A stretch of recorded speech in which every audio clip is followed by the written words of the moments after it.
Hey, everybody. Welcome to the podcast. I've got two very special guests today.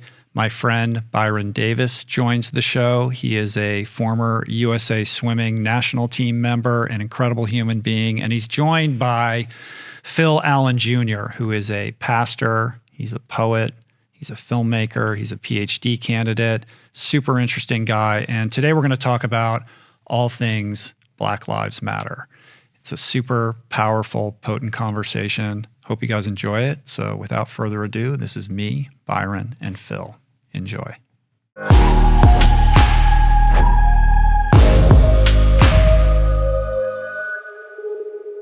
Gentlemen, welcome. Thank you for doing this. Thank you, man. This is great. It's good to have you guys here. So why don't we start with just you guys briefly introducing yourselves, kind of what you do, and then perhaps we can pivot into taking a 10,000-foot view on kind of where we're at right now. Okay. Well, my name is Phil Allen. I'm a founding pastor of Own Your Faith Ministries in Santa Clarita, California. I'm a second-year Ph.D. student at Fuller Theological Seminary, studying Christian ethics and theology and culture. Mm-hmm. And my focus is Dr. King's theology and ethics, as well as the intersection of race theory and theology. Mm. So that's my study and my research will center on that. I'm an author and filmmaker. Just produced a short film, Open Wounds, about my grandfather's murder in 1953. Family never got justice, and it talks a lot about intergenerational trauma from racial tragedies and systems and structures and where do we go, what do we do now? Mm-hmm. I tried to find the film online. I watched the trailer, but it's not publicly available right now, right? Yeah. Soon. Uh-huh.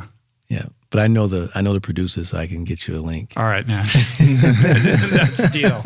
I'd like to see it. And what does that mean, Christian ethics? Maybe explain that a little bit. Just ethics, we have terms like social ethics, ethics in particular contexts, but it's just a biblically informed, the scripture informing the ethics, how we, like right now, how do we respond to a murder that we see on camera for the world to see? How do we respond in a biblically informed manner to this? Mm-hmm. How do we respond to what's happening in politics? How does the Bible inform that? Mm-hmm. So, yeah, it would seem that everything that's happening right now, like your whole life and everything that you've been studying, has been preparing you for this moment. Yes. Yeah. Yeah. I wasn't going to release the film. I was trying to get it in film festivals, and when this happened, people who have seen it, because I've screened it a few times in LA, said, you got to show the film. You got to show the film. Right. And I thought about it this past week, and I said, you know what? This is the time. And there are other projects I want to do, and so maybe this is what this is for, because we did it in 6 months. Right. We filmed, edited, produced, and screened it within 6 months. Raised the funds. And so maybe this is what that was for.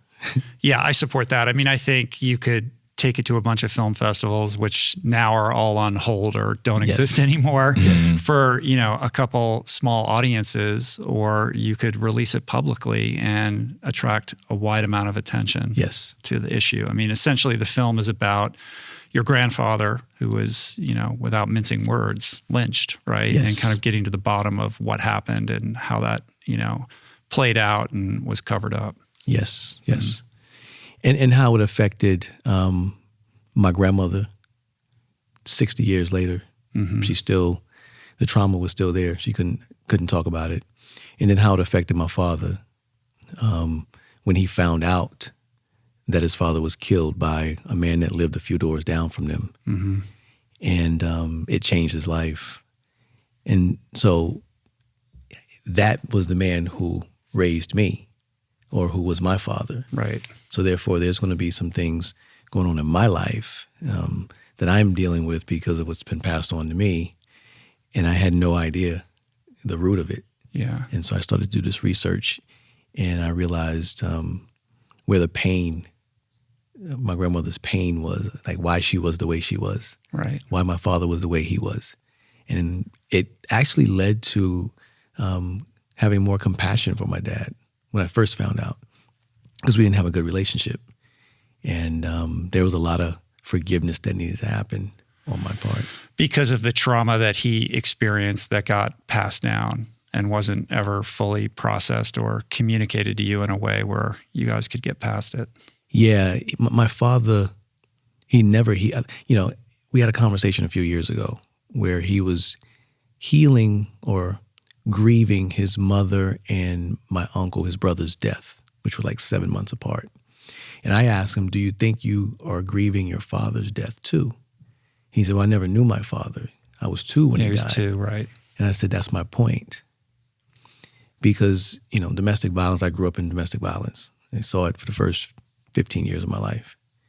My father had drug addiction, alcohol addiction, anger, serious anger problems. And there was hate in my heart towards my dad. And so when I found this out, then it was like, wait a minute. He was 9 when he found out. He's still processing this stuff. Like, what would I do if I was 9 years old and I found out that my father was killed? Yeah. Right? So it led me to forgive. The story was that he fell off a boat or something like that? They say he fell off a boat, but my grandmother told me her father went to the funeral home and told the funeral director, don't do anything to the body until I get there. And he got there and he saw the bullet hole in the back of his head or neck. Because his body came up a couple of days later.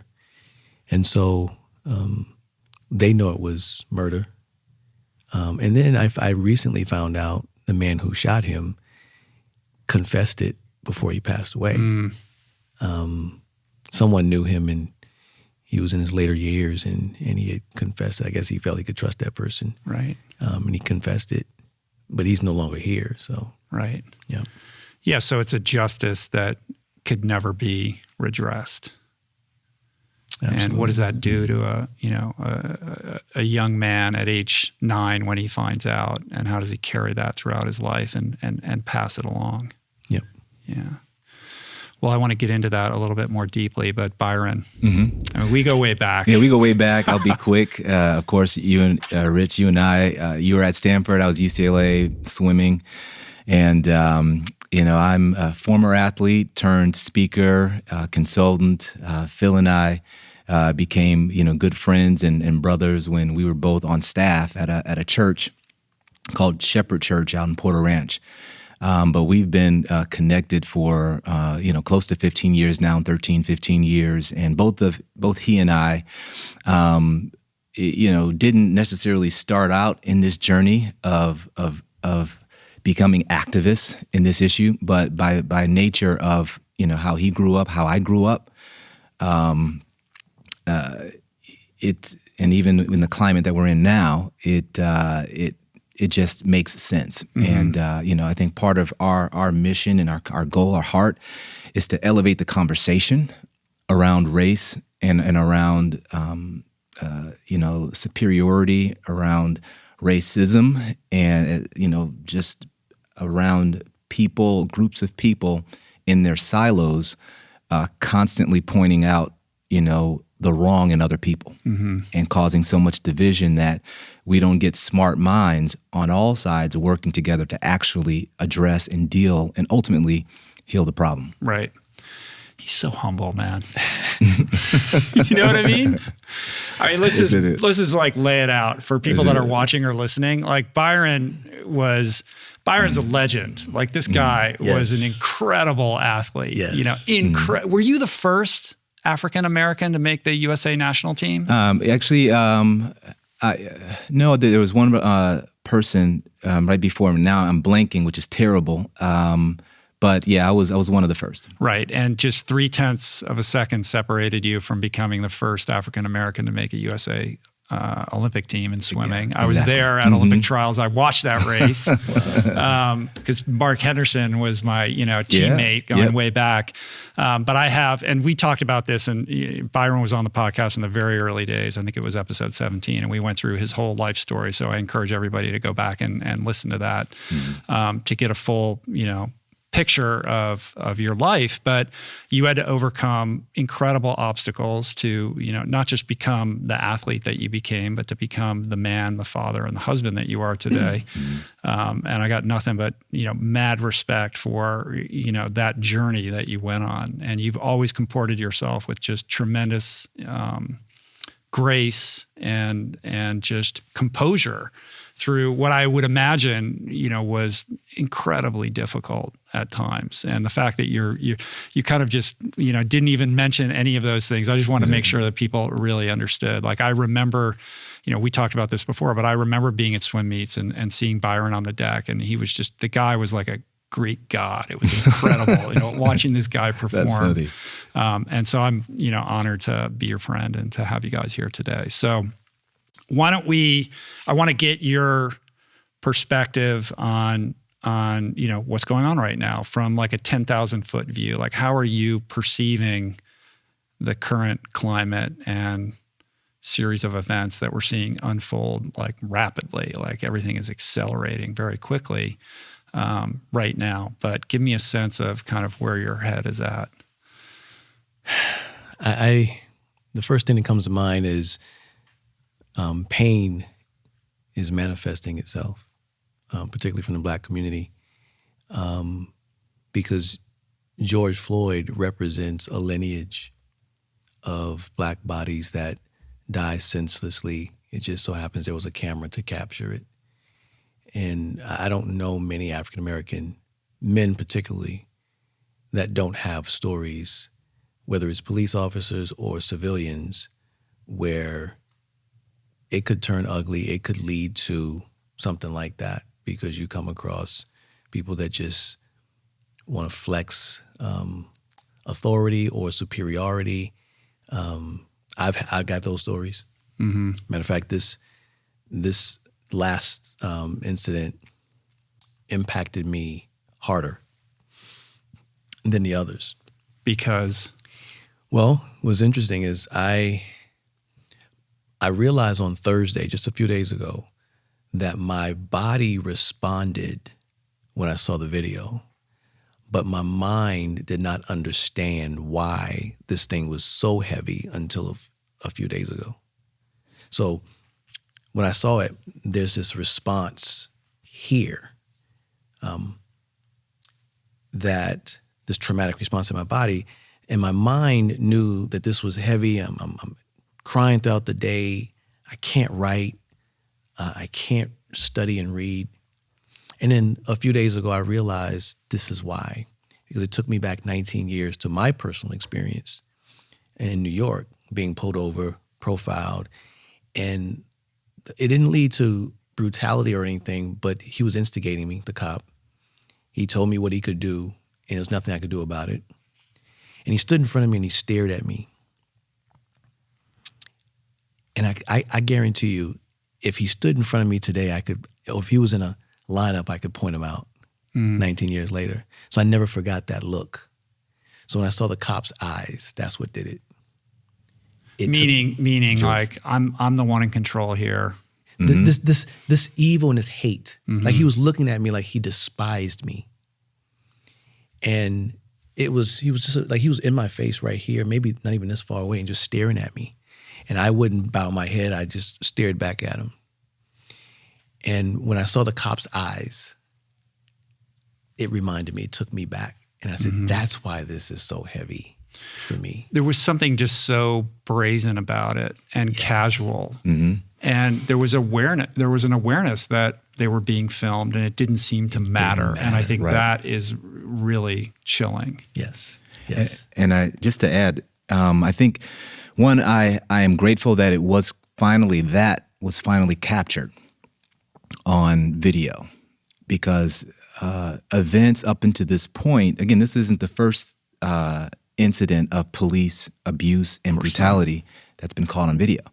But what was caught was you had a police officer who, in his posture, had full control over the situation and intentionally decided to put his hand in his pocket and stand in a position of dominance over this black man until the black man died.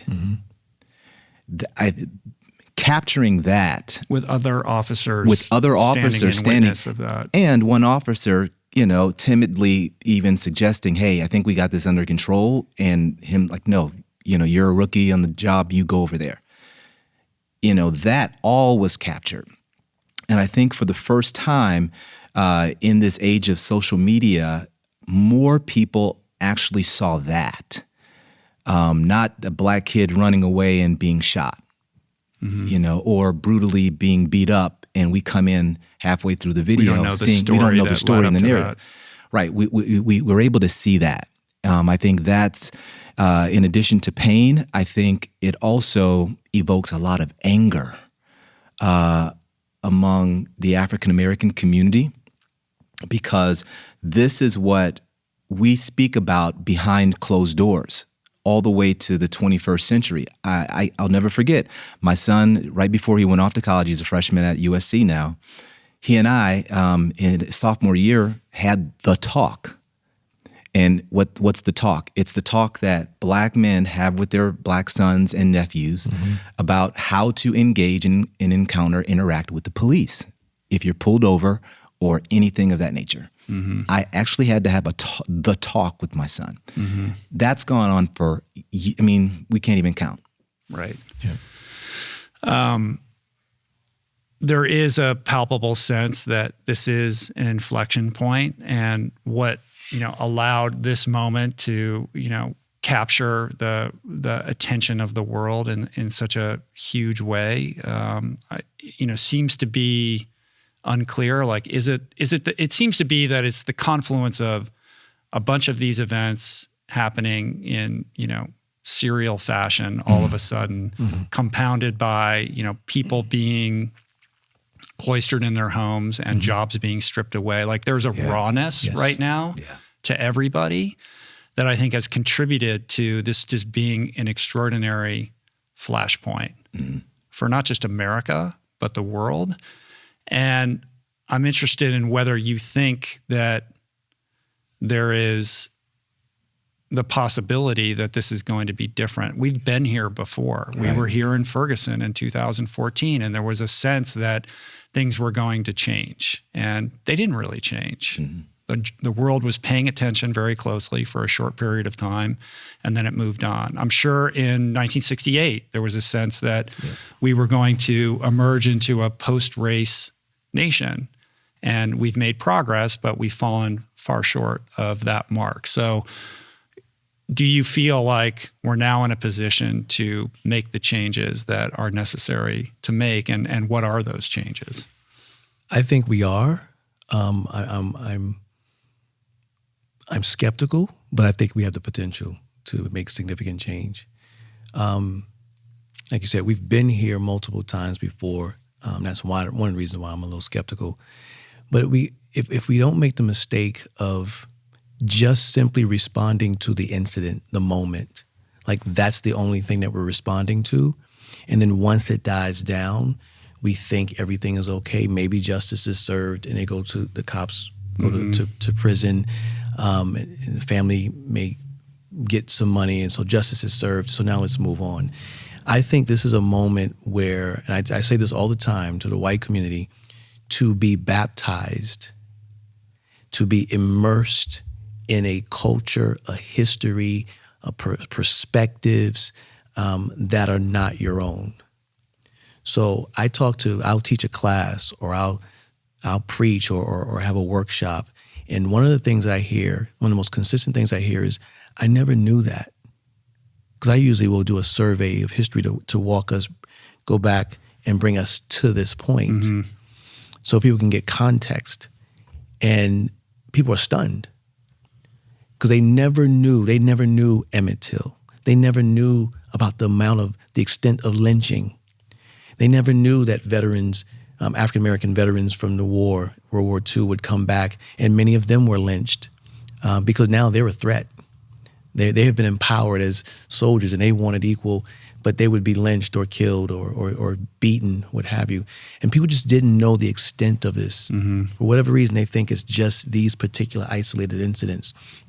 Then the systemic, the structural, the institutional racism, the laws and policies from decades ago that we're living out the legacy of today that perpetuate disparities along racial lines.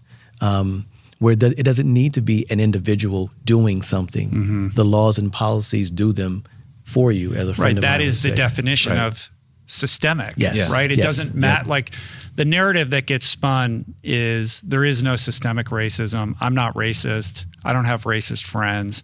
But the very definition of systemic means that you don't have to be individually racist. You can opt out of that completely. If nobody's racist, the system is constructed in a manner that still leans towards favoring those that have against those that have not. And it will continue to repress the African American community until it's deconstructed and rebuilt with checks and balances that ensure, proper equality and freedom for all. And that's okay. Well, one other thing. I think one thing that is different now is it's not just black folks angry.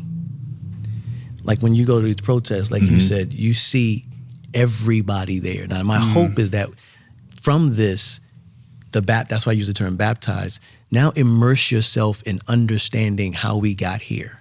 Because if we don't, we will compound the issue trying to fix it, especially trying to fix it really quick. We'll just compound the issue because we don't understand it fully. So that's one reason it gives me a little bit of hope. This is different because the people who I see are angry and out there. It's multicultural. It's not just primarily black people. Yeah. That has been a big difference. Go ahead. Right. History's always been told from the perspective of the victors, right? Right. People who can control the narrative. And so when you look at the foundation and the history of the United States of America, it was founded on the backs of slavery. Okay, I mean, even when you just go all the way back to when you had the Europeans coming over and in conquest and adventure, it was economically driven. Right, it was all that the foundation, and when they tried to initially enslave indigenous people and Native Americans, that didn't work out very well because Native Americans knew the lay of the land. You couldn't keep them captive, and they found an economic model that was actually going to work. And so, from the very beginning of our history, all the way through up and through today, you see the systemic scaffolding of white supremacy embedded in the system. And you ask the question, can there be change? There won't be change until those who have a vested interest in keeping the status quo the way it is are willing to challenge their own worldview, and when their blind spots are actually pointed out, have the courage to change. Because then that's going to actually shift a lot of the power and a lot of the privilege that exists even to today. Yeah, people don't like to do that though. Exactly, right, exactly. You know what I mean? Right. And that's where it's scary. Yeah. And so when you get this narrative, a good book is a book called White Fragility by Robin DiAngelo. Thank you. That actually puts a lot of good language and articulates this big fear that many white people have about confronting their own racism. Because you don't necessarily have to be a person that overtly hates another person because of their skin color to still perpetuate racism. You just have to recognize when you are asserting yourself and catch yourself, or one has to catch themselves on what is the benchmark and the gold standard or the norm by which they define and rate everything else.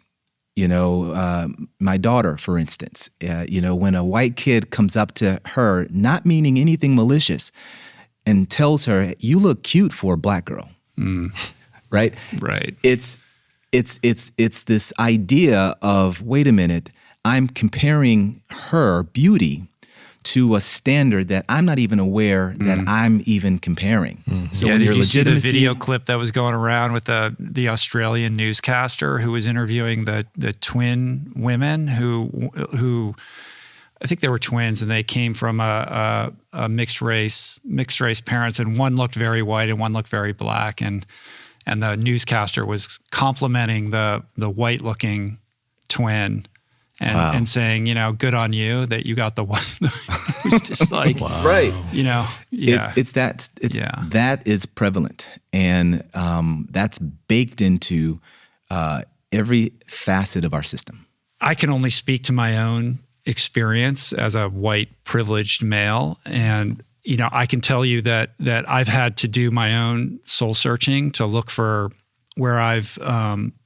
I was going to say like gone awry, but I think that's the wrong phrase. Like more where my blind spots are in all of this. Have I done an adequate job of ensuring that I have a diversity of voices on the podcast? And what are the things that I'm doing, throughout my daily life that I'm not consciously aware of, but yet are part of the problem, right? And I think, one of the things that I've been struggling with over the last couple of weeks as somebody who has a platform is, how do I communicate about this? And what I've noticed in myself is a resistance to speaking because I don't want to say the wrong thing, or I'm afraid that if I say this, it's going to be misinterpreted. I don't care about people being, like the trolls and all that. Like that doesn't bother me at all. But I do want to get this right, and I want to make sure that I'm effective in my communication. And I think that fear of needing or wanting it to be as accurate as possible has prevented me from speaking up or as frequently as I could and should be doing. And I think that's something that's probably, a common thing that a lot of, white people have right now. So, what are the questions, like what is the right question to ask right now? Like if you're speaking to a white person, like what are the things that they should be thinking about, and how can they contribute and participate in this in the most effective way? I think a great question should be asking, how did we get here? Because I think I listen to a lot of people speak as if they have the answers, again, because of this event and recent events. And the anger that you see is not just because of these events. This is anger that stretches back 400 years. Because when as an African American, in our community, when we see something happen, it's never just about the thing that happened. Mm-hmm. It's typically about the history. This is another thing that's happening. So it's like it's a natural thing. We don't just look at Arbery's situation. We don't just look at George Floyd or Breonna Taylor. Mm-hmm. We literally, it's like a file that you just recall the faces and names like that. Or I could go back to Emmett Till immediately. I could go your back own personal experiences. Yeah, personal experiences. So I think a good question to ask is, how did we get here? And I don't think enough people ask that question. I think for one reason, it's going to force people, particularly white folks, to look at this country differently. It's going to force them to, you're talking about white fragility, what D'Angelo's talking about, it forces them to look at themselves, because to be American subconsciously is to be white, right? And then everything else is measured against that. I've had people say it in conversations where a guy would say, "Yeah, I was in this room, and it was a bunch of people, it was diverse, and Americans were there." And then he began to list the African American or the black folks, Hispanics. They weren't American, I guess. Right. But when he was saying American, he was talking about the white folks that were there. Mm-hmm. And he did this. He wasn't a bad person. He was a great guy, but subconsciously he just associated American with white. That's typically what happens. And so to look at how we got here is to now have to open up yourselves to seeing this country differently. Because I always ask the question, when you say America is so great, what's your definition of greatness and when? Because if you're talking about power, like military might and prosperity, certainly. If you're talking morally and being a just society, you have to go back and help me understand when was that. Because there's always been systemic and legalized oppression in this country. There's never been a decade, there's never been a time in history, in our history, that it wasn't the case. And so I challenge that notion of greatness. Do we have the potential to be? Absolutely.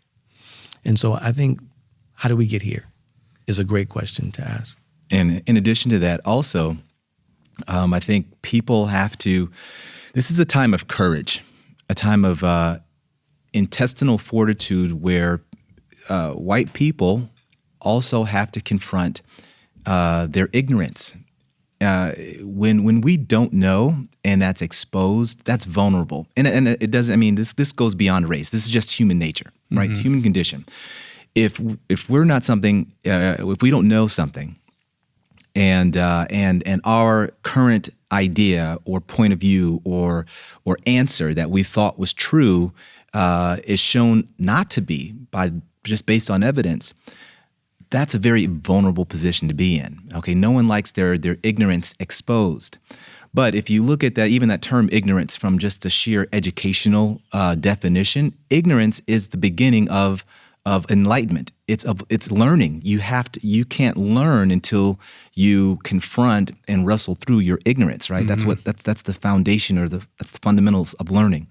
So adults have to embrace the fear and the risk of being vulnerable. When they what they may say out of just sheer ignorance is proven to be untrue. Well, it requires a certain humility, too. And I'm uplifted because I'm seeing a willingness to embrace this conversation in a way that I can't recall in my lifetime, and that gives me hope. Yeah. But it's juxtaposed against a climate and a culture that is more deeply entrenched in being right and their silos and the division that we're seeing right now. It's sort of a war between those two things right now.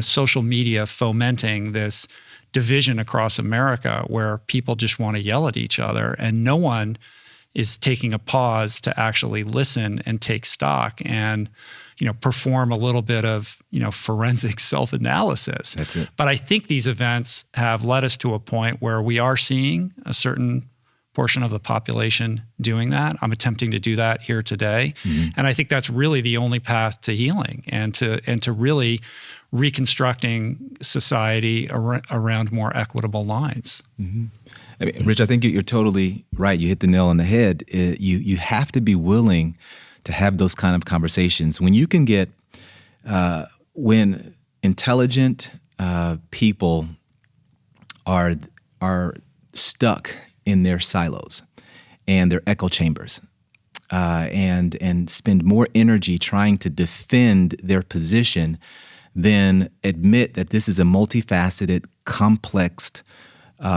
problem that is going to take rigorous and consistent attention to in order to really solve the problem. Until we're willing to really embrace that, then it's going to be an uphill battle. It's going to be hard because we feel more comfortable when we think we're right or when we have the upper hand. And so when you have people on all sides digging in and having good points on every side, but spending most of our energy trying to point out where and why the other side is wrong, as opposed to, instead of being on opposite sides of the table, coming together on one side and actually pouring all of that energy into the problem. I think that's the heavy lifting that has to continue. And conversations like this is a start. But I think what message we want to continue to really advocate is after the protesting, after the news cycle, has died down, after the shift in attention moves to something else, will we have enough boots on the ground committed to wrestling within the trenches to right the wrong that we clearly see right now? Yeah, that energy has to get channeled into some kind of productive change that is, architected around strategies and tactics to actually, enact the changes that are necessary, rather than just, sort of outrage that just dissipates into the atmosphere. Right. Which is, again, why you hear people really pointing the spotlight on the dysfunction within the justice system.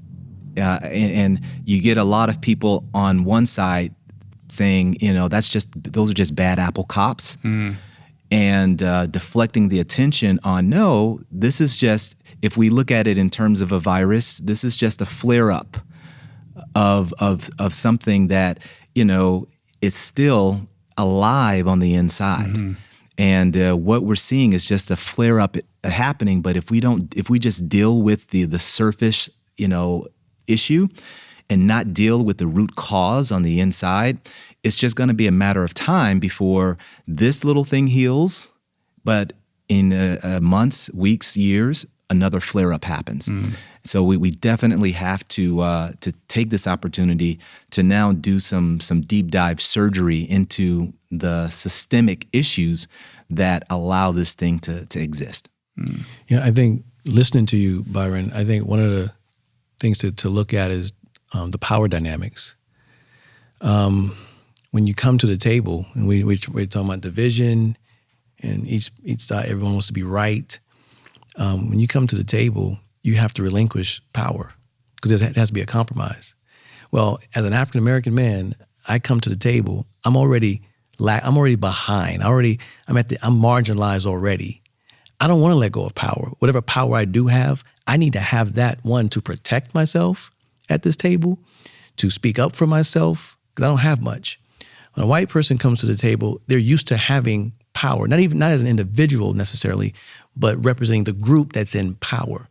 And they get to decide how much power everybody else has. Right. And that's uncomfortable if you have to relinquish that to come to the table to have discussion, right?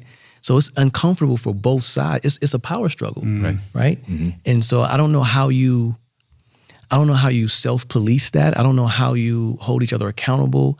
But that's what I'm hearing. Because I know when I come to the table, I'm coming girded up because I don't know when the next time I'm going to be at the table.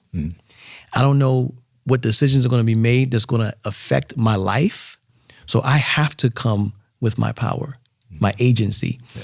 And then my white brothers and sisters, when they come to the table, they're used to it's natural to be in that position. I've been in these meetings before, even in the church, where I see this and I have to flex. I have to assert myself because if I don't, I will get crushed. And then it becomes this battle. And then I'm looked at as the person who's out of control. Why are you being so aggressive? Yeah, I'm the angry black man. Right. And I'm like, no, just because you're composed and I'm passionate over here, I'm frustrated because you have this power and you're trying to assert that, impose that upon me, and I'm not letting you. So I'm the one that's out of control. I'm the angry black guy. And so that's where the struggle comes in. I just had a conversation with a pastor recently, and it didn't go well. I mean, it was bad. And I didn't really know the guy, but it was bad. And I saw the power dynamics in there, right? And I wasn't going to relinquish mine because I wasn't going to let him dictate for me, one, how I should respond to this George Floyd situation. I wasn't going to let him dictate to me my understanding of racism. Like literally, this is all I do every day, every week. Other than bald-faced racism and these systemic problems that have created these institutions that create inequality, a huge obstacle or opposing force to Black Lives Matter is a huge swath of underprivileged, disenfranchised white Americans who have lost their jobs or are seeing, declines in their ability to make a living, et cetera, who are hurting.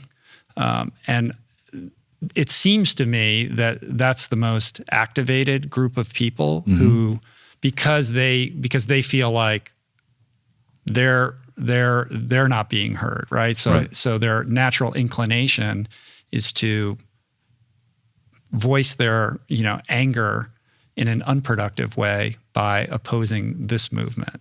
Yeah. And I think you have to, on some level, that has to be addressed in order for everybody to come to the table to compromise, I suppose. So how do you think about that issue? Rich, I think that's a great point to bring up, but it goes back to a point that, Phil, you were making earlier, and this is where getting an accurate perspective of history is so important.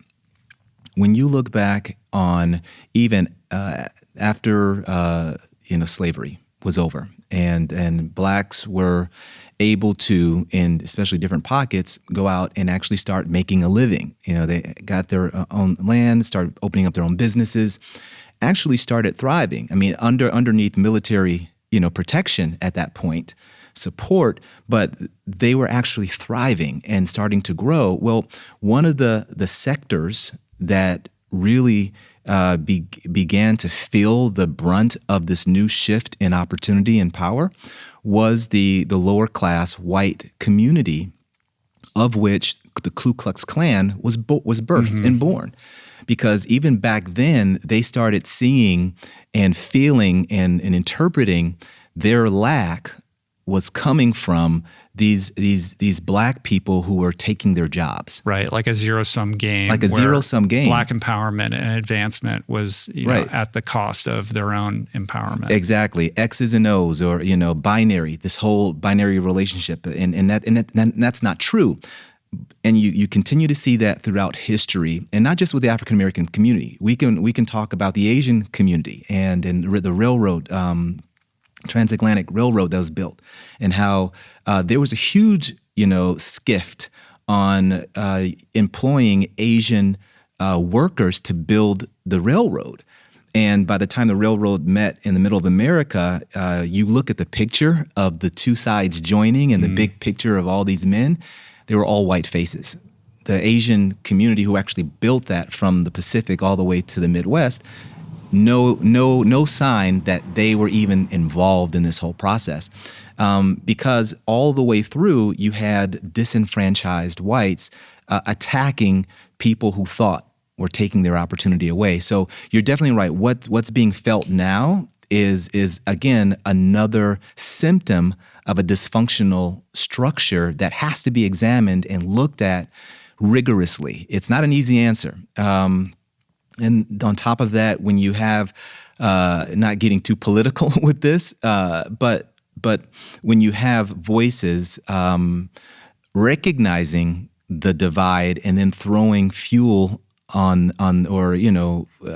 gasoline on the fuel to keep the division necessary, it doesn't help the problem. But I hope that kind of speaks to why it's so important for us to, again, really take this, take the long. This is the long game that we have to be willing to wrestle with, and then look at. Why are a lot of traditionally white communities suffering, white lower class communities suffering? Well, it's not because blacks or Latinos are taking their jobs. It's because the system that actually created economic opportunity, maybe in that environment or that local area, has shifted. Mm-hmm. So it's not coal any longer. It's not an industrialized support system or infrastructure that's generating the revenue for that community. Things have shifted. Automation. A lot of things have changed that have now taken dollars and cash flow out of that community. And so we've got to look at that. We have to look at this problem in a very compound, complex way, and then in the process of solving the problem together, be willing to look at our blind spots when our blind spots are exposed. Yeah. Let's go back a little further, 1600s. I think it was around 1680. This is one of the things that I try to get people to understand. White supremacy is originally a very exclusive club. It was white and wealthy. So the lower class or the working class, the poor whites, actually had more in common with indentured black servants and slaves back in the 1600s than they did with the merchants. And there was an uprising. I think Bacon's Rebellion, there was an uprising. This is when the term white became a legal term and privileges became attached to it. And this is how they divided the African Americans, the African slaves or African indentured servants, and the whites, the white poor whites. If you're white, you could have property, you could vote, you could be a citizen, you had privileges. So this is where we start with the white privileges. And so that divided because now the poor whites saw themselves on the hierarchy here and blacks were here. We're not like them. Well, just a few weeks ago, we were this. And so white supremacy actually crushes its own. But there's such an allegiance even from poor whites to whiteness and its privilege, its superiority. It doesn't see that. They actually have more in common with other marginalized groups because white supremacy by nature is not just whiteness, but it's wealthy, right? And it's again a power struggle. It'll crush anything that's not in that group. Yeah, it'll turn on each other because it's built on greed and avarice, what have you. And when you can have a person who remains nameless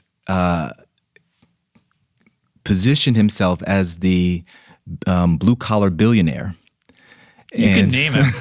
Trump, it's when you have a person who's able to, in his own narrative and his own campaign to the presidency, hijack the narrative and convince those who are marginalized, who had nothing in common with this guy, to then vote and allow him to be the voice of their disenfranchisement, if I can say that. What's brilliant from a marketing standpoint? It was brilliant because he was able to do that and then point their angst and their anger toward again other marginalized groups. I mean, we see this even back in the days of, and I'm not comparing Hitler to Trump by any means, but we can see what was it that allowed Hitler to create such a strong narrative that permeated outside of Germany to the rest of the European world and demonize the Jewish community. Well, it was a narrative of pointing the finger at all of these Jewish merchants and business owners and saying they are the reason why you're poor. They are the reason why you don't have opportunity. It's them. And that message, that narrative was allowed to, again, echo and echo and echo, and pretty much before you know it, and even the minister of propaganda, of the Nazi movement says, if you tell a lie long enough, the masses will believe it. Yeah, certainly he's a master of creating reality out of his own, delusional narrative and energizing his base by putting a face on what that enemy is without expressly saying it, but through every action and everything that comes out of his mouth. Yeah. It is, gasoline on this fire. And, I think it's going to blow up in his face. And I think we're seeing that right now. My hope is that this is going to energize young voters to turn out. I mean, just what we're seeing in the streets right now, I've never seen public activism on this level. And so I'm hopeful that change will come in November. But if we've learned anything, these things, right. There's nothing off the table right now in terms of what could happen. But his ability to leverage that anger and sense of disenfranchisement for his own personal gain and do it under the rubric that he is in their interest is one of the great snake oil hat tricks of all time. Yeah, definitely. Yeah, I was just actually having a conversation with a good friend of mine who happens to be a very right-wing conservative Christian. He and I were on a conversation, a long conversation, and I just share. It was a thought experiment. I decided. I asked him. I said, "Hey, let's do a thought experiment really quickly." He and I were roommates at UCLA freshman year. Okay, and he came from Iowa, and I'm from inner city East Cleveland. Okay, both coming together and having to room together, and learn a lot about each other through this whole first year in college. And I shared with him. I said, "Hey, look, let's put race aside, and let's just look at this from an aspect of privilege." I said, "You and I were athletes who were blessed to get scholarships to UCLA, correct?" And he's like, "Yes." And I said, "Well, be honest. Could you have gotten into UCLA on sheerly your SAT scores and your GPA?" And he was like, "No." Right? And I was like, "Well, guess what? Join the club. Me too. We were both there, right? Here's a white guy saying the exact same thing." And I said, "Guess you and I were beneficiaries of the privilege that was extended to us in the form of an athletic scholarship. Our names were put higher on the list of admissions because of some perceived value that we were bringing to the university. That's privilege. That's the privilege that you nor I deserved. Yeah, we can both make the argument that we worked hard in the pool, we got faster, and we demonstrated that we were good enough to compete at the college level. Sure, that doesn't take away our effort at all. But what we have to really recognize and be honest about is if there was not an infrastructure that valued swimming at the D1 level enough that they were willing to say, we would love to give you, equivalent to your tuition and books if you decide to swim with us. If that construct, if that infrastructure didn't exist, we probably wouldn't have been able to get in. But you might not have put so much energy into being a good swimmer had that opportunity not existed like in your horizon, right? Yeah. You might have channeled your energy in a different direction. And I kept saying I should have been a basketball player. So that's interesting, though, this idea of how Christianity fits into all of this, and another juxtaposition with how Christianity has been leveraged by the right in a manner that contravenes the core principles of what this religion is founded upon. And yourself as a pastor and Byron as a former pastor, let's talk about that. Like I listened, you did a sermon, like a recent podcast, I'm Not Okay, that I listened to, where you kind of break all this down, and you don't pull punches at all in that, which I appreciated. So where does faith play into this politically and also spiritually with respect to the movement that we're seeing at the moment? Well, two things.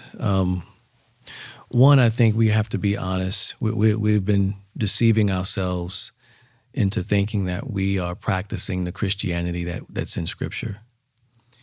American Christianity looks very differently, and it's intertwined with Americanism, it's individualism, capitalism. I just wrote a paper.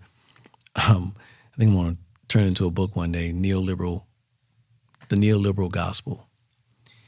And it's a business, all right? And we forget the fact that we're in the people business, actually. So I think the way we live out Christianity, we have to be honest that we're far from, and I'm pretty critical about the church, we're far from, as a group, living out what we see in Scripture. It's very Americanized. But as a pastor, what I'm seeing happening is I'm seeing trauma. You said earlier, we witnessed a lynching, a public lynching. I had a guy come up to me once. I preached a sermon, and in the last couple of years, almost everywhere I go, I weave in justice into it. I share my grandfather's story. Older white gentleman comes up to me afterwards and says, he's in tears, and he says, I have to confess, my grandfather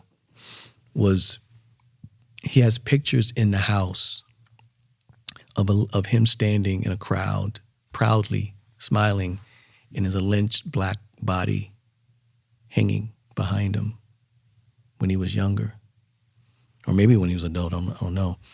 He said, those pictures are all around the house, were all around my grandfather's house growing up. They were just normal.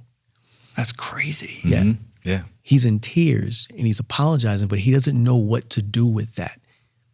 And what I'm seeing in this man, I had to get past my offense to that.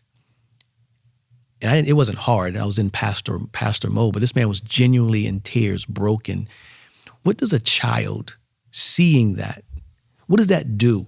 Like, our souls aren't meant to see that and be normal, or experience it or engage it and be normal. What we saw was a public lynching 2 weeks ago. That's not normal. To move past that and not address the pain, the woundedness, the trauma, that wouldn't be normal. So for me, I think that we can't, and I see too many people trying to fix the problem. They're trying to rush to fix the problem. Well, how many of us have ever been in a relationship with someone who's wounded, like deeply, deeply wounded, and end up being toxic? Doesn't have to be a romantic relationship. It could be a friendship. They're just toxic, right? Well, they're still dealing with some stuff that they've never addressed in their lives. They've never walked through the healing process. And I think it is critical right now that we be intentional as the church, if we say we're about those core principles, that we tend to the wounds of those who witnessed this lynching. And I see too many people in the church, they say nothing about the murder.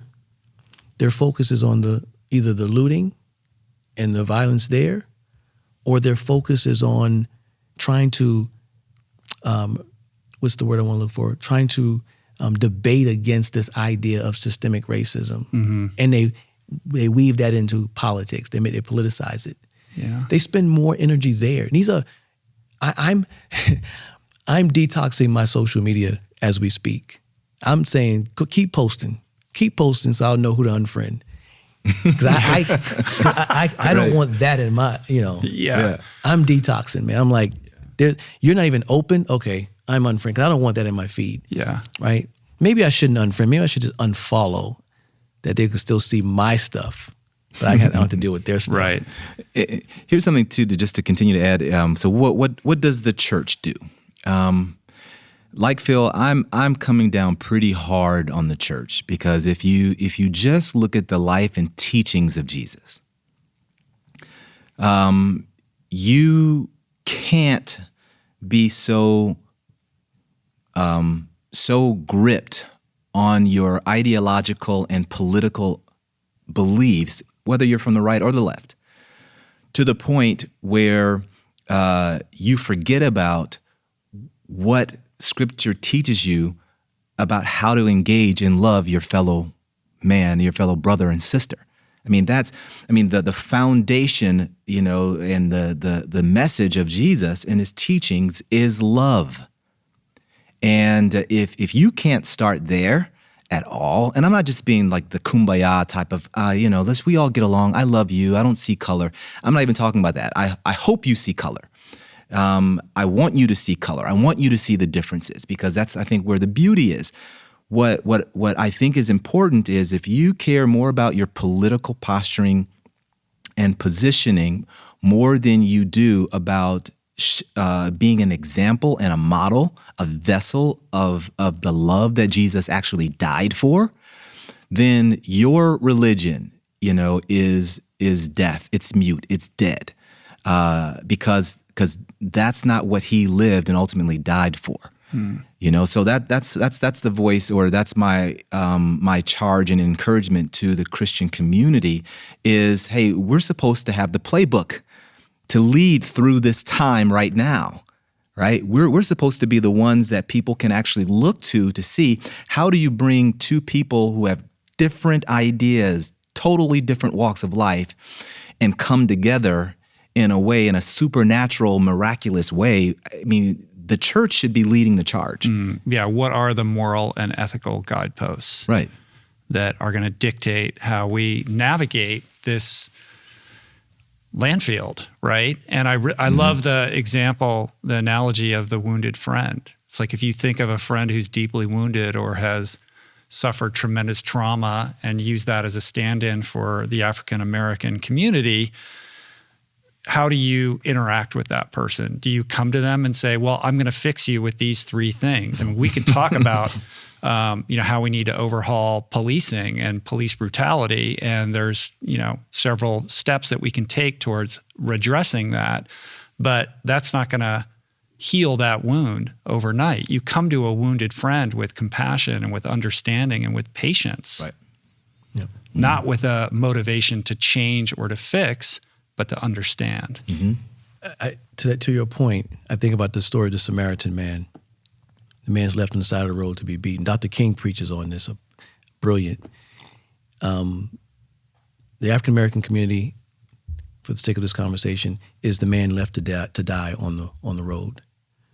The Samaritan man, the church is the priest and the Levite who walk to the other side, leave him laying there. Doesn't want to touch him, just walks to the other side. The Samaritan man is supposedly like this person who's not connected to God, like the priest and the Levite, but this person comes and gets to his knees and tends to the wounds. He's taking a risk because there could be some other robbers hiding out, waiting for the next person to walk on that road. He's taking a risk by tending to this man's wounds.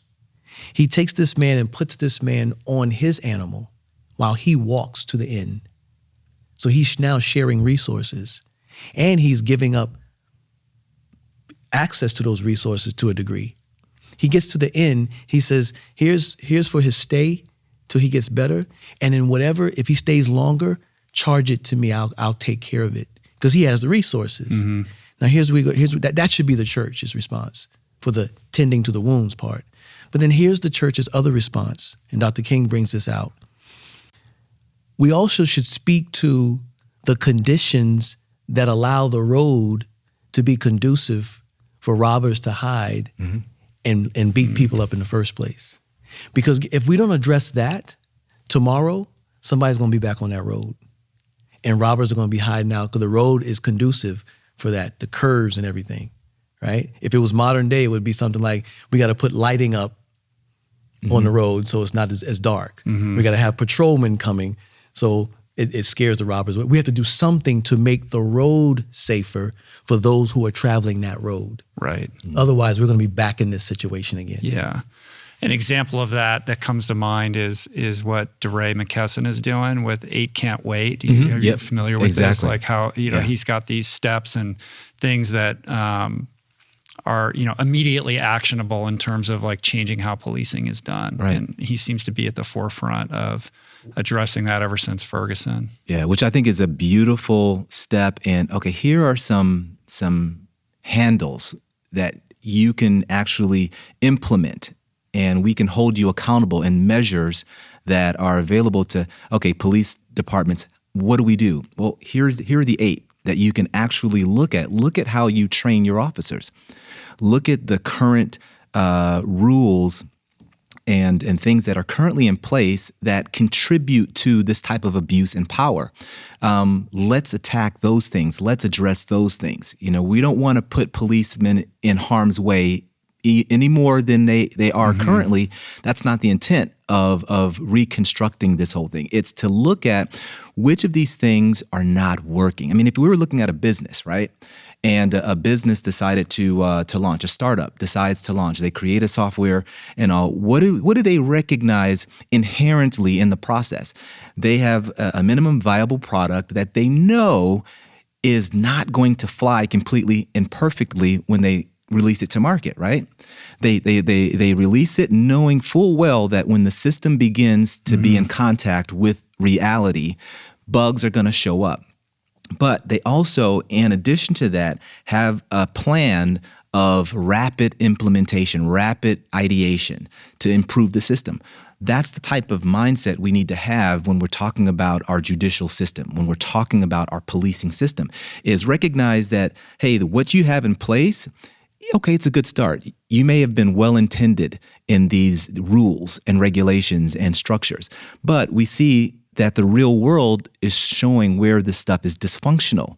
Let's change that. Let's implement rapid,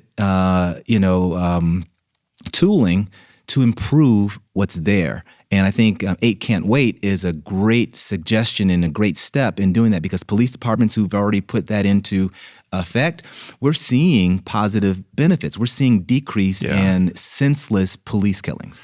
Yeah, and I think what's great about it is that it's not about rhetoric, it's data-driven. Yeah. So it's not just, we need to defund the police. Like, what does that even mean? I mean, I understand that's an emotional reaction to seeing a militarized police state that does nothing but instill fear and exacerbate whatever violence, is happening on the street. Right. But to actually look at the statistics and say, what are the levers that we can pull that will actually make a difference? And some of them are counterintuitive. Like, I heard him talking about it on a podcast the other day, where you would think like, well, if you just hire more Black police officers, that'll solve it. But they realized that that isn't effective until they reach something like 34% of the police department being Black, or, instituting psychological, psych training or whatever. Like, they found out that that's really not that, like, things that you think might work actually don't, but looking at the data can show you like, oh, but these simple things that every police department can do actually could make a huge difference in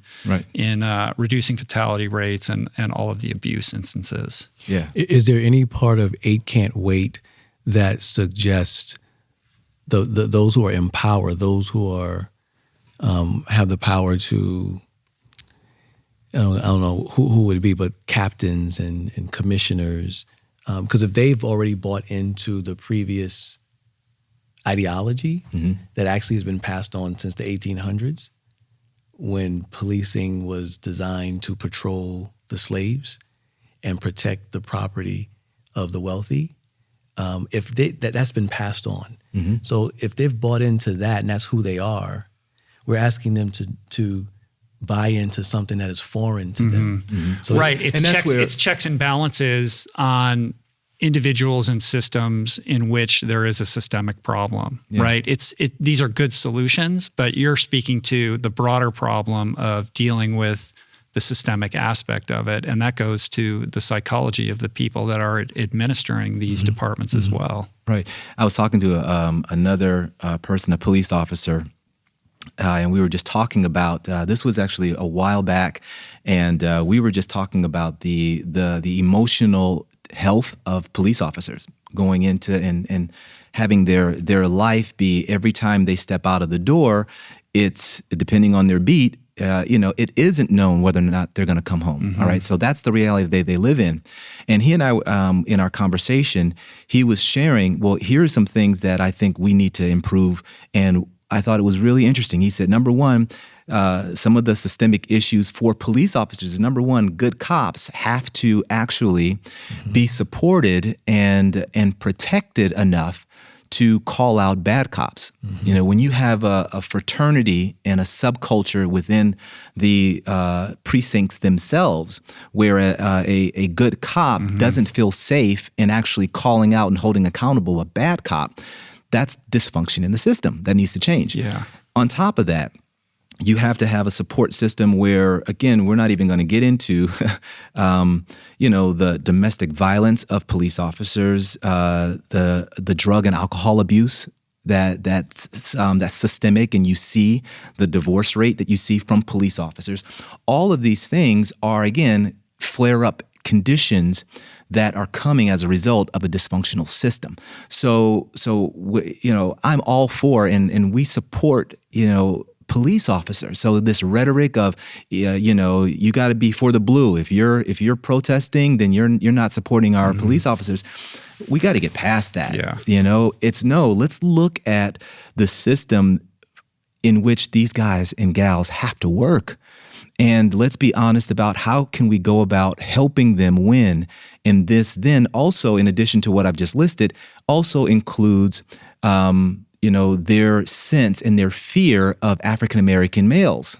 I mean, there is a huge subconscious. I mean, I've experienced it my whole life, and actually, Phil and I were talking about this, and if you look at, I've shared this before, and that is, there is a secret language that all African-American men and women who work in, the white-collar sector have learned to speak. And I'm not just talking about being able to speak, be proper and articulate. I'm talking about there is a way that when we walk into a boardroom, when we walk into an environment, when we walk down the street and a white woman is approaching us, we've learned how to signal to them that, hey, we're friendly. You're safe. We're safe. Yeah. You know, you're non-threatening. We're a non-threat. You're not an angry black man. Exactly. You're right. That is real. And so those things have to be addressed. And again, a lot of the onus has to fall on white America and not being so fragile in that context. Right. And be willing to step up and be willing to, hey, if I'm passionately arguing my point across a boardroom table, don't dismiss it as an angry black man. No, let's rigorously argue and deal with the points that I'm bringing up.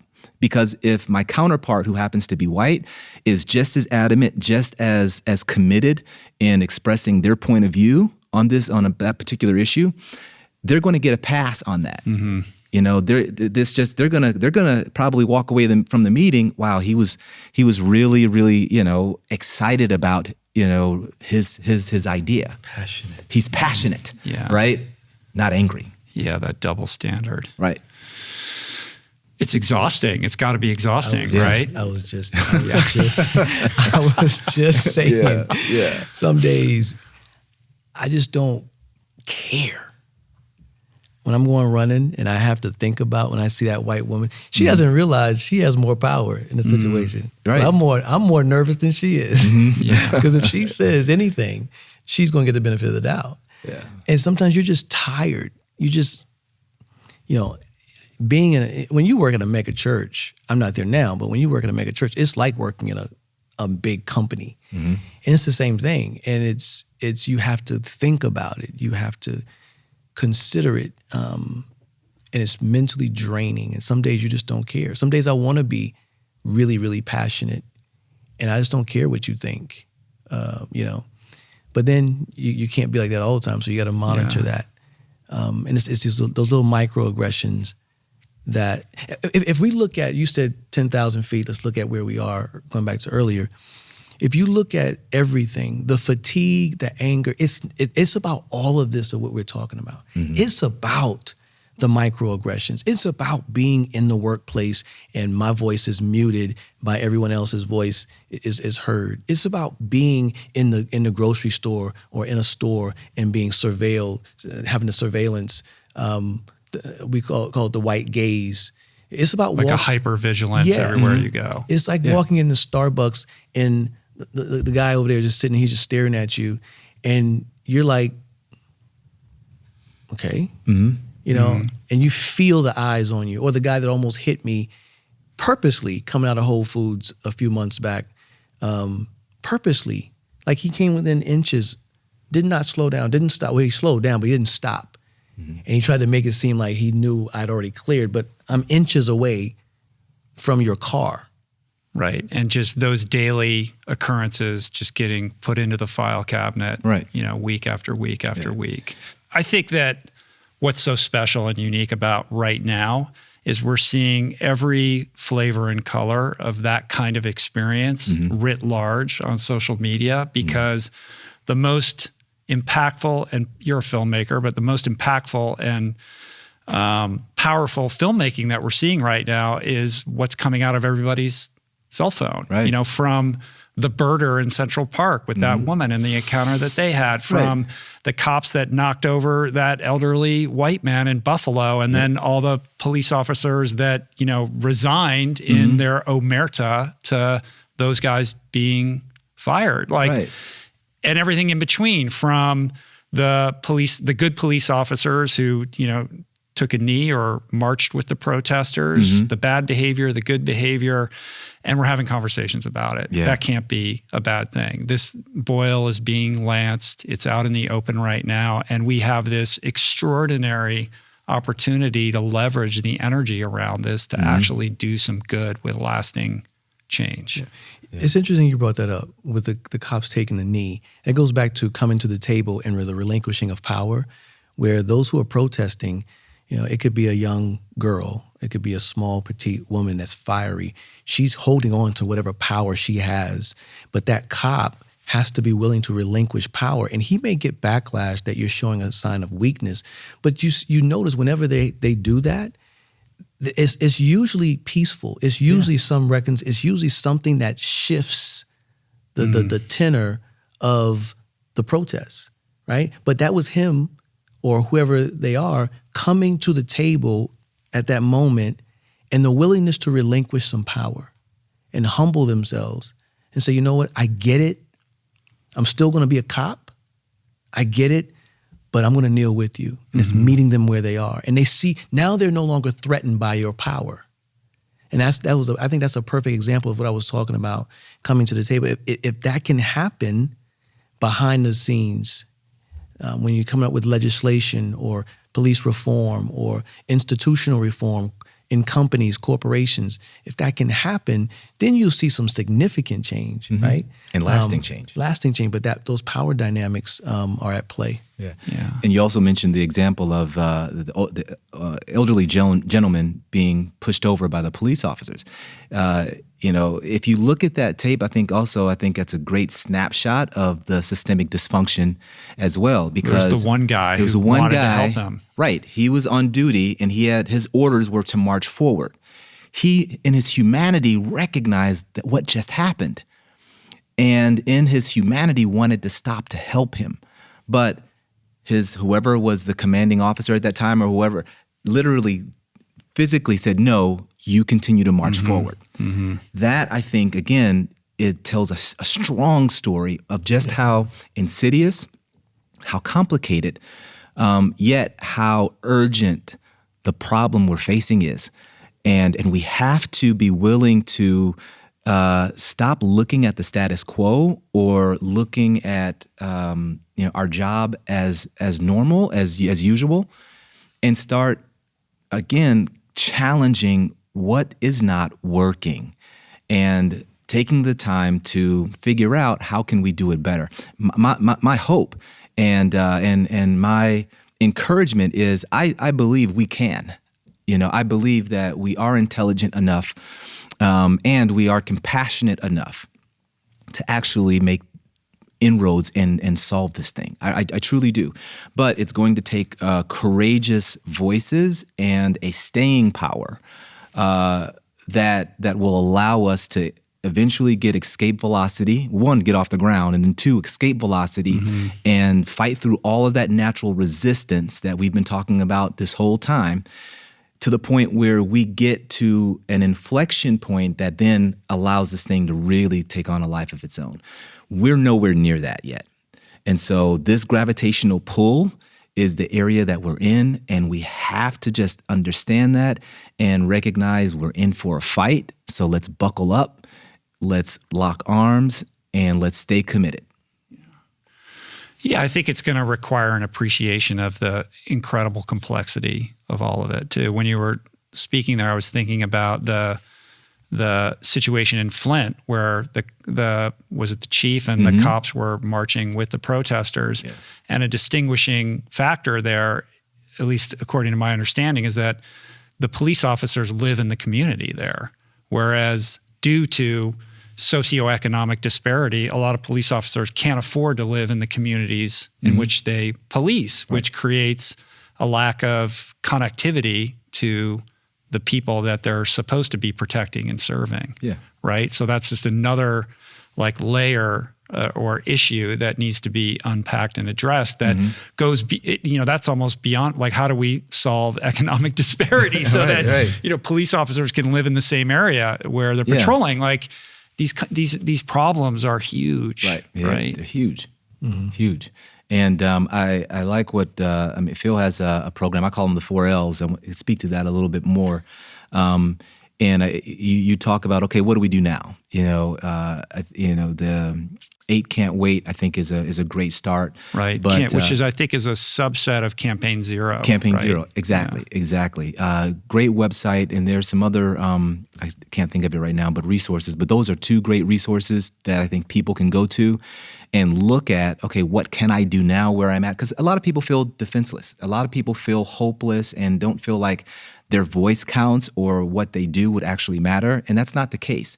And so hopefully in the show notes we'll be able to give links to organizations that are bipartisan and that are just their boots on the ground really trying to figure this thing out.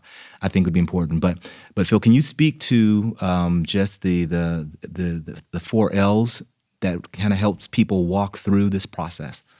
Yeah, we've heard a couple of those L's, the listen and the learn. Mm-hmm. We hear that all the time. Just a little background.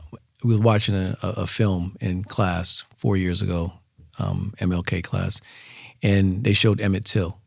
And that's when I first realized, wait a minute, Emmett Till reminds me of my grandfather. My grandfather's body would have probably looked like that. And we broke up into small groups, and I shared with my 2 classmates, I can't see Emmett Till without seeing my grandfather.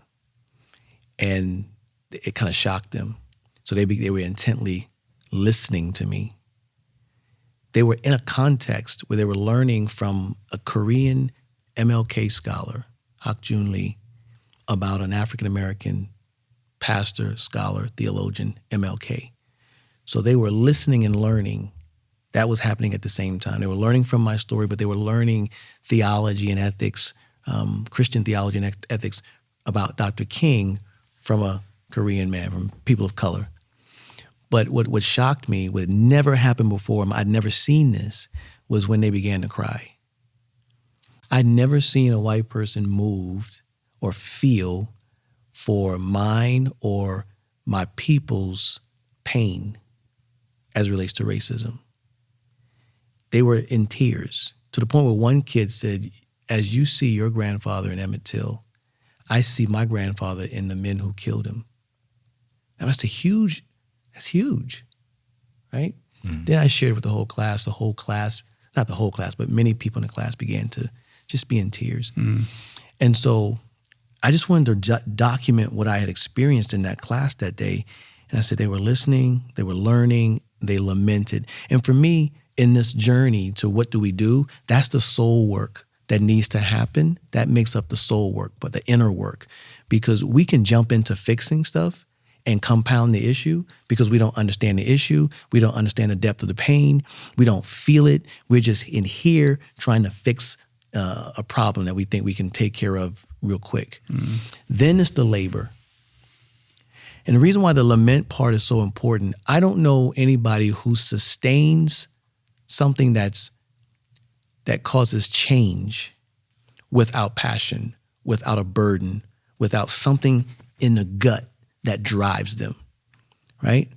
So now the labor is depending on context, the person's influence, their relationships, who they have, it depends on where they are in their life. So like somebody could have a platform, a huge platform. So their labor could be, as you said earlier, making sure it's diverse voices or Black voices have a platform, sharing your platform, whatever.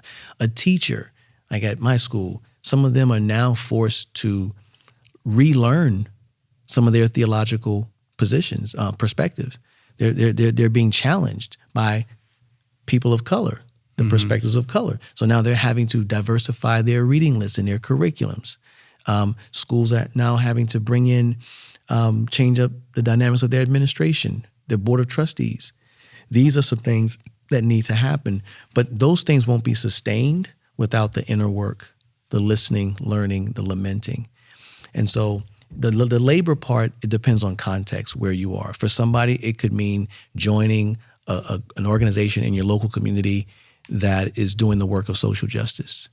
For somebody else, it could be funding, as well as how you handle your social media platform, being responsible there. I mean, it could mean a number of things. Mm-hmm. And I tell people in the church, your labor should start with prayer. If I'm praying for this daily, you need to be praying for this daily too. And again, on the labor part as well, I mean, another high-profile example is the co-founder of Reddit. deciding to. Right, I saw that. Yeah. Alexis Ohanian. Ohanian says, you know what? Okay, I recognize my privilege. I recognize the position that I'm in.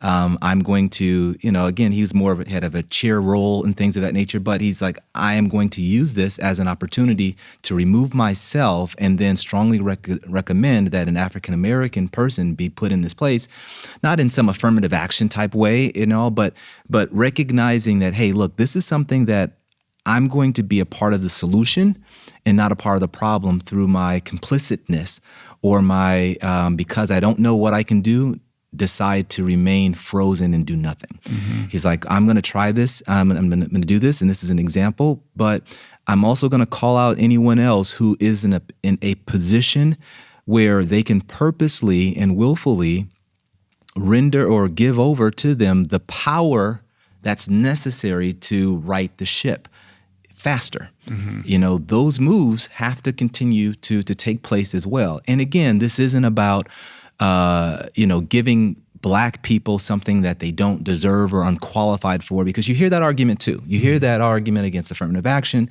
You hear that argument against a lot of these different problems. Well, these people not really qualified to do this, so that's unfair that they would take a spot from someone who's more deserving.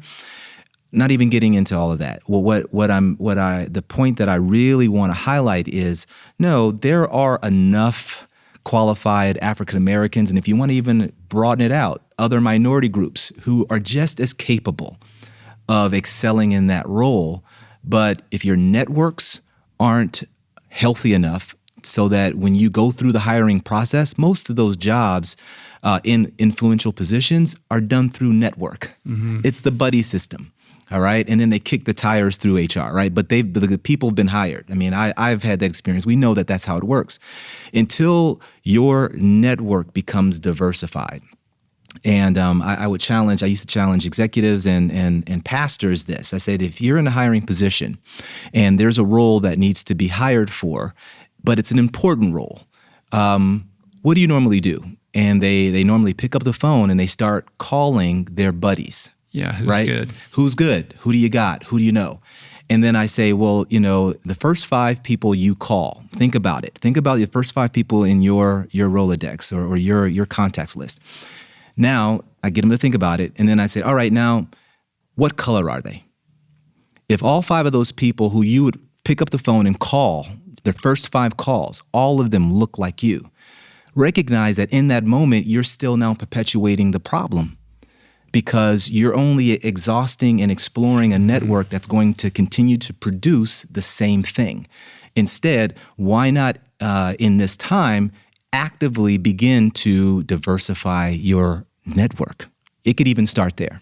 Mm. Yeah, this guy from Reddit, I don't know if he should have done that. I don't know, because if he removes himself, he's already an advocate. He removes himself and brings in this Black guy. Is this Black guy going to be at the table by himself with no other voice advocating with him? Mm-hmm. So rather than removing himself from the table, I think they should add more seats to the table. I think that, because I don't want to come into a context where the guy that was just advocating for me, he leaves, and I find myself there. Now you're the target. and no one else really feels the way he feels. Now I'm fighting a battle, but he's gone. Well, the argument that gets thrown around is that this is a performance of white guilt for the purpose of virtue signaling. Mm-hmm. Yeah. Mm-hmm. And that's where the pendulum can't swing the other way. White guilt of doing that, it's like, but here's where I extend a lot of grace. It's almost like you look at a kid who's just learning how to ride a bike. If they have a commitment and intent to learn to ride this bike, right? The initial push-off is going to look rocky, it's going to look shaky, and it's not going to look pretty, and they're going to make a lot of mistakes, they're going to fall. I see a lot of movements and gestures just like I see that. Out of the gate, it's not going to be necessarily right and pretty, and it could err on the side of white guilt, but let's not demonize it. Let's not throw it away. But instead, let's just, again, continue to solve for the problem. Mm-hmm. So, it's outcome thinking versus process thinking. If we just think about the process, we'll get overwhelmed and we'll get discouraged and we'll shut down. But if we think, okay, everything that we do, everything that we test, everything that we apply, it always has to be laid against the outcome, the desired result we want, and make informed decisions based upon how well we're moving in that direction. I think that's the momentum, that's the posture, that's the flow I think we need to be able to be in and sustain. But I also think that if we don't rush, if we don't move too quickly, we can avoid many of those mistakes. So when we talk about listen, learn, lament, part of that is to give the space of processing. So we're not out of the gate trying to, swing the pendulum to the other side and just right the ship right away. That's the whole point of that process. And I shared that yesterday on my social media. Slow down. Like, we just experienced trauma. All of us experienced trauma. So there are going to be those decisions that are made to right the ship, and they're going to, and some of them are going to compound the issue. But if we process this thing together, slow down, and I would say listen to the voices of color, we'll make less mistakes. We won't come out of the gate exacerbating the problem. But isn't the fear that we can't allow this energy and this momentum to dissipate? Yeah, that is the fear, but I don't think it will. I'm not saying we don't do anything. I'm just saying let's not try to fix everything right away. Of course. In that processing, we'll make wiser decisions. Now, this is where, as a pastor, I share, this is where I'm allowing God to lead me. This is where I'm allowing, not just lead me, but us in community as we wrestle with things. Like, even right now, as we're talking, we're processing, we have maybe some different views and suggestions and stuff like that. But in this context, we can give birth to something, right? So the process doesn't have to be long. I mean, it could be weeks. It could be a matter of weeks, but it just, take our time and let's do this together rather than trying to fix it, because we're not going to fix it right away. I don't believe that this gets fixed in my generation. I'm a cynic. I believe we can make it better for the next generation. And when I say generation, maybe in my lifetime, the next generation, those Gen Zs, they have a better starting point. Everything I do is not for me or for us necessarily. It's for my niece. It's for my godson. So when they're older, they don't have to have the same conversation. They may have some conversations, but not the same conversations. So that's why I'm thinking it's critical that we don't try to fix it today. I don't think we'll lose the urgency. I think, because again, I'm not saying wait until next year or anything like that. I'm just saying let's just make sure we're taking the right steps. I believe the healing part is critical, man. I think making certain decisions from a hurt, angry, or traumatized space can actually make the problem worse. And so I think really tending to that, because the civil rights movement, the work that they put in, even before it started, the work that they put in behind the scenes, the women, before King even came on board, the ship was already rolling. And then he comes on board and he's this dynamic personality. But even every step of the way, every week, every month, they were strategizing. They were meeting, praying, strategizing. And so if they can do that and give us a model, then I think we can do the same thing. You know what I'm saying? Yeah, and I agree with you on that. I think what I would like to add, at least highlight, is I think it's and both. I think the waiting allows the healing, because I think that's the point. We I think all agree to that. That's important. The lamenting part of the 4 L's. You've got listen, you've got learn, you've got lament, which is mourning. Many times you have people from different sides. They'll have to mourn the power and the white supremacy that they didn't know they were perpetuating. Okay, how the world was, the way they thought, is different. So definitely, I think that is a necessary part and process. But more, pragmatically, I see it as and both. That's what I'm, Right. Yeah. We don't want to rush things so that we make a lot of, unforced errors, so to speak.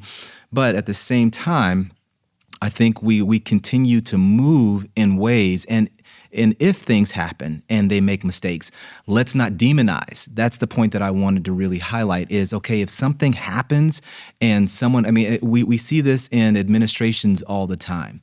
You go into the Affordable Care Act, right? And this thing rolls out and it was far from perfect. But instead of, again, seeing it as a rollout and then identifying what works, what doesn't, and then changing, political parties demonize and want to throw the baby out with the bathwater. And we see that happening over and over again, from the left to the right to the left. We see it in social groups, different dynamics.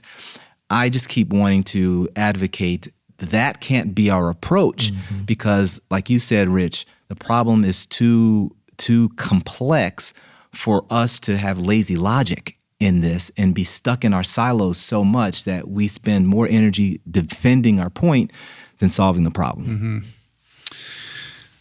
Switching gears a little bit, another narrative that's out there is that this problem is not for Black people to solve. It's for white people to solve.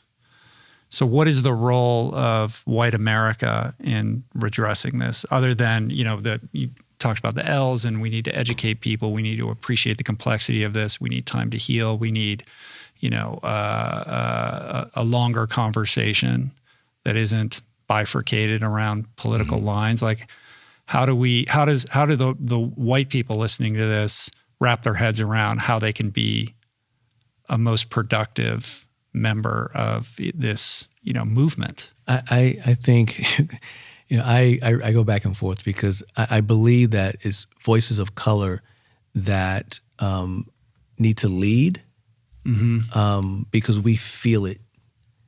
This idea, you can't lead me someplace you've never been, or you can't give to me what you've never had. 100%. It would it's preposterous to think otherwise. Right. So there's a learning from voices of color, but I think taking the power and the privilege and being a part of helping to reach the broader white community.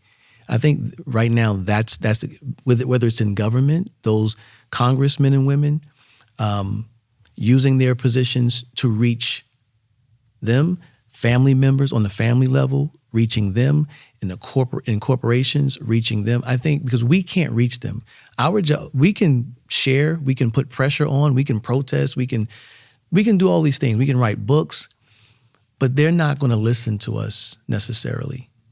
So I think one way, this is just one, it's not the only way, this is just one thing is I ask, white friends, you have to be the voice to reach the people that we're not going to be able to reach on all these levels, wherever your influence is. That's one way, because I don't know what else we can do. I really don't. If you look at literature, you look at music, you look at movies, you look at marches. We've done it peacefully. We've done it angrily. We've kneeled. We've knelt. We've fist in the air.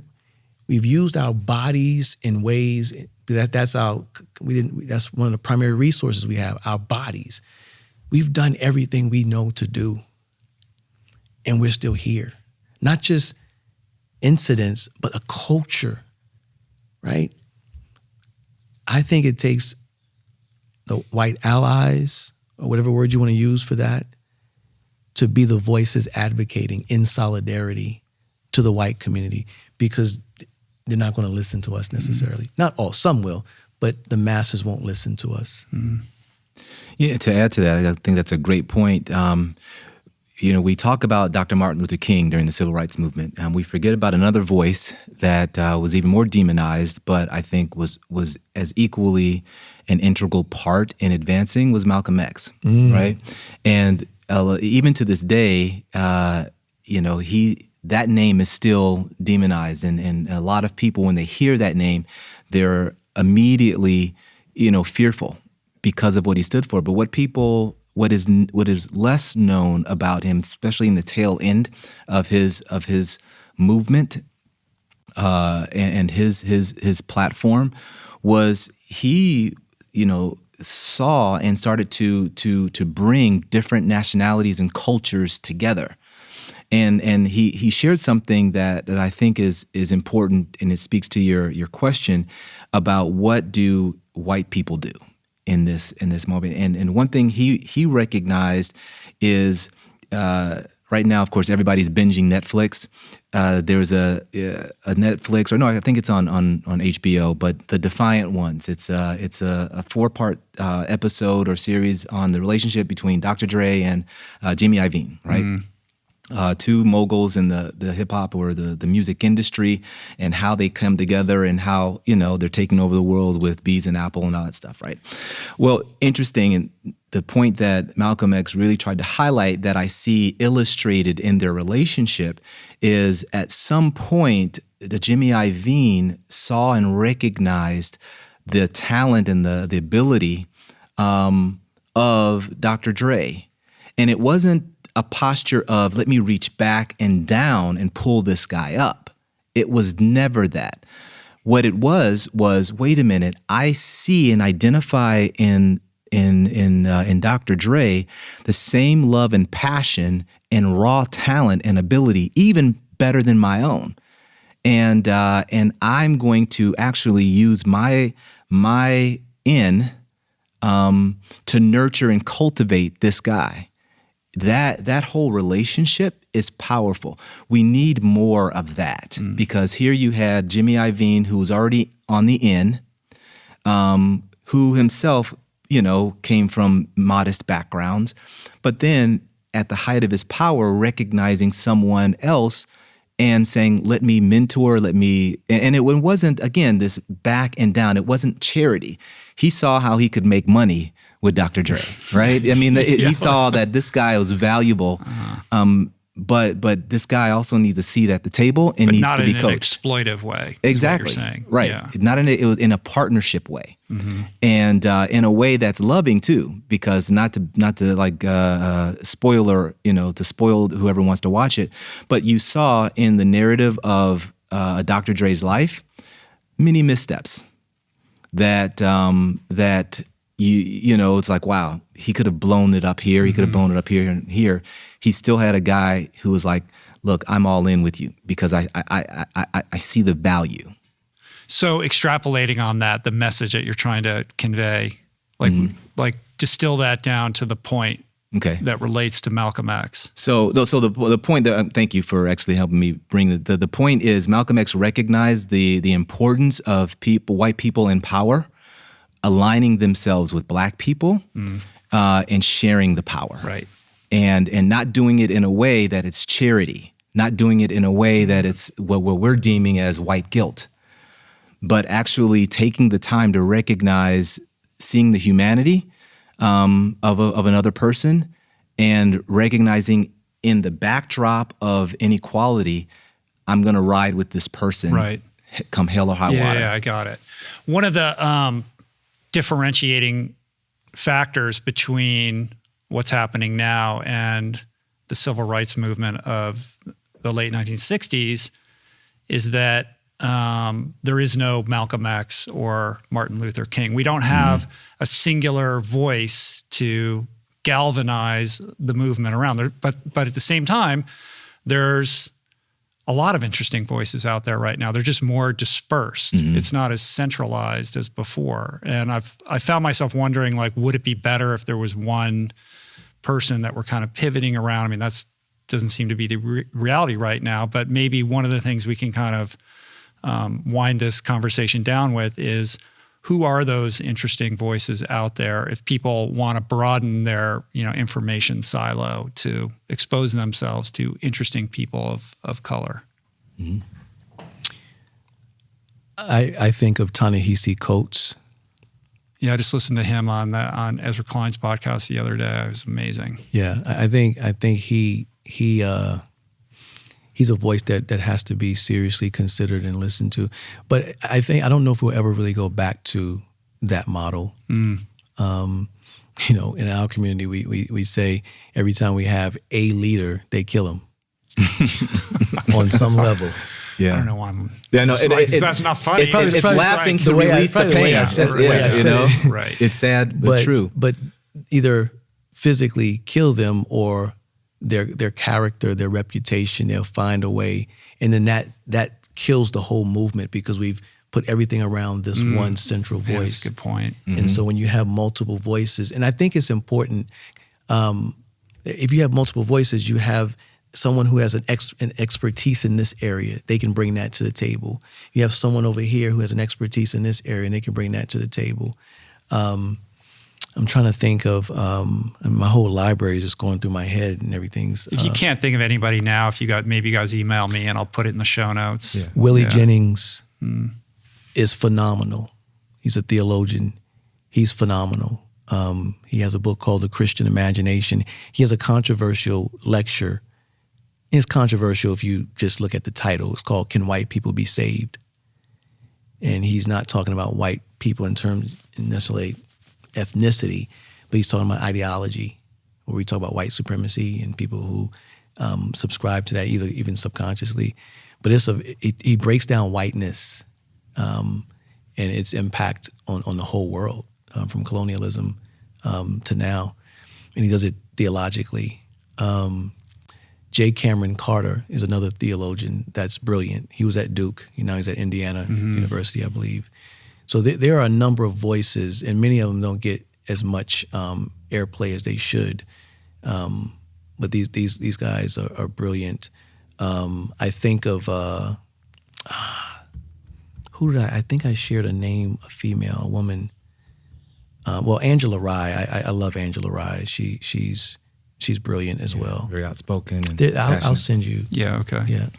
Byron, does anyone come to mind? Well, actually, I actually agree with Phil when you're saying that I think the model has to be slightly different. There needs to be a hybrid model moving forward. I don't think there will be one person to galvanize and be that one voice. But, and this is my crazy creative side coming out, when I look at movements and organisms and how you see systems operate autonomously, but continue to thrive and exist. For example, you look at, let's say, again, and this is crazy. See, if pull me back in if I go too far. But you look at paleo, you look at the raw, you look at movements like plant strong, plant based. There isn't just one person who everyone is following and keeping those movements alive. No, it's a concept, is an not ideology, but it is a framework by which people by themselves can take ownership of and then create a lifestyle around it. And they in doing that, they can augment that with resources from other voices. So their education or their thirst for knowledge and mastery is what drives the movement with them. And then you have that happening collectively among thousands and millions of people. And that's what allows a movement to exist. I truly believe that is what's going to have to take place in this, is that at some point at the fundamental personal level, everyone's going to have to say, this is going to become a lifestyle for me. And then as I come up against blocks or roadblocks or confusion, that's when I'm going to reach out and I'm going to listen to voices that I think are credible. And then I'm going to take, like my old pastor used to say, he says, taking advice is like eating chicken. He says, you eat the meat, throw the bones away. And that's, kind of funny, but that's, I think, the mentality that we have to have. We have to say, I'm going to take personal ownership of it, and I'm going to live it out regardless of what other people think and say or do. And I'm going to purposely orient my life where I'm going to keep educating myself in this lifestyle, in this way of life, so that I'm better at it. And then ultimately I'm blessing and impacting in a positive way the lives around me. Beautifully put, man. Beautifully put. Well, I think we should put a pin in it. I think we covered a lot of ground here. I do want to point out that a good place for people to start, especially if you want to learn more about Phil, is to read your recent blog post, This is America. I thought that was super powerful. Thank you. And you basically, you once again, not mincing words, like you just break down this whole situation in a way that I think is powerful, but also digestible for anybody to read. So any final thoughts before we end it today? Well, I want to. I love you, Rich. You're a brother from another mother. I just your heart, and for allowing us on the podcast, and just again having this kind of conversation, and just seeing you and your heart and the steadfastness of the mission you're on with the platform you've been given and that you're blessed to cultivate. Thank you. Thank you, because I think that these are the sorts of things that need to happen. I appreciate consistently. that. Yeah, thanks, man. I'm just, I'm doing this as imperfectly as anybody and trying to learn as I go. Like, I'm doing this for my own personal edification as much for anything else. And, it's incumbent upon me, just like it is for everybody else, to try to be as open-minded, to humble ourselves and to broaden our aperture on all of this. So I really appreciate you guys coming here today and sharing openly and honestly and from the heart your experience and your perspective. And I hope you guys come back and talk to me a little bit more. I appreciate being here, Cool. man. This was good. It was good for me. You say, what can white people do? I think you're doing that. You're sharing the at the table. We're sitting at an actual table. But it feels like a partnership in this conversation. You know what I mean? And I think that's important. Yeah. Thanks. Yeah, appreciate that. All right. So if you're digging on these guys, the best way to track them down and find them, Phil Allen Jr. on Twitter and Facebook. And Instagram. And PhilAllenJr.com as well, right? Yeah. And Byron? Byron.cc. Yeah, Byron.cc. I like That's that. Thanks, you guys. I appreciate it. And I hope that you continue your advocacy. Thank you. Thank you. All right. Peace. Plants.